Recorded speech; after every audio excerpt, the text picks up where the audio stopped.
as I said, I was a guide there for about 5 years. I knew that I was moving. I was coming to Washington, D.C. I had my very last night at the mansion. I had gotten very close to this place. I felt some kind of, I don't know, attraction for it. Something was drawing me to Meadowbrook Hall, always.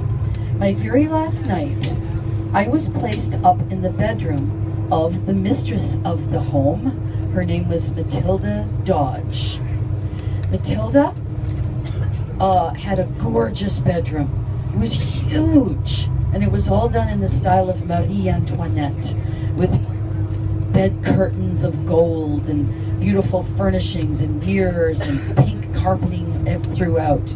And then you went down a hall from her bedroom, private hallway, and you had her closet, which was huge.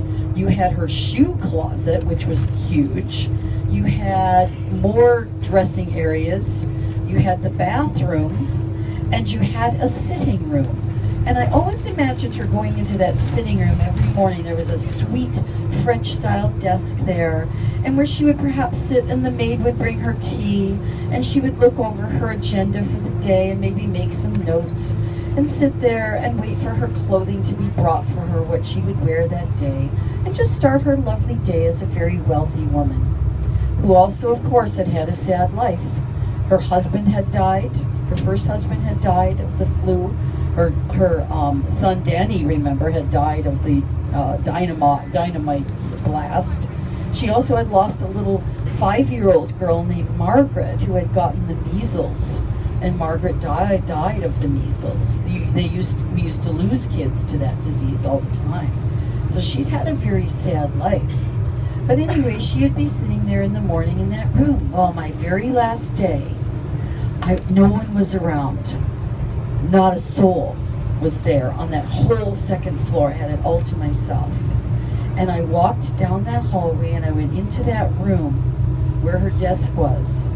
And I stood there, and I put my hand on her desk, and I said, Matilda, this is my very last night here. I'm leaving, and I won't be back. And I've loved being here. I've loved showing people your beautiful home and telling them the stories of your family. And if there's any way you could just give me a sign that you hear me and that you're there, that this would be the time to do it. And I'm not kidding you.